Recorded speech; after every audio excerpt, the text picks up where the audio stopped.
Mark's vocabulary was a minefield of colorful language. Every stubbed toe, every spilled coffee, every slightly frustrating conversation was punctuated by a harsh expletive. He'd always considered it a quirk, a harmless way to blow off steam.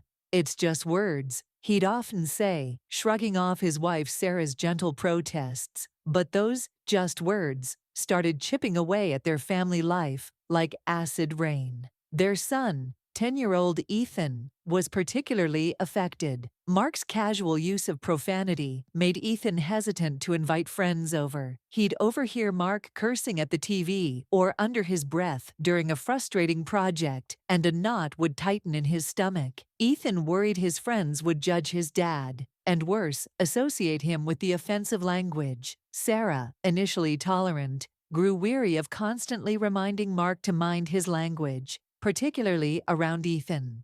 She witnessed Ethan's withdrawal and the visible discomfort in his eyes. Mark's outbursts, even if not directed at them, created a tense atmosphere at home. The ease of communication and warmth that once characterized their family life began to recede, leaving behind a subtle but growing distance. One evening, Ethan came home from school, visibly upset. He'd used a swear word in class, mimicking something he'd heard Mark say, and the teacher had disciplined him. Mark, confronted with the direct consequence of his habit, felt a pang of shame. It was no longer just words. His words had influenced his son, impacting his behavior and reputation. The incident served as a wake-up call for Mark. He saw the tangible negativity his swearing had brought into their home. The fear of driving his family further away propelled him to make a change. He began to actively monitor his language,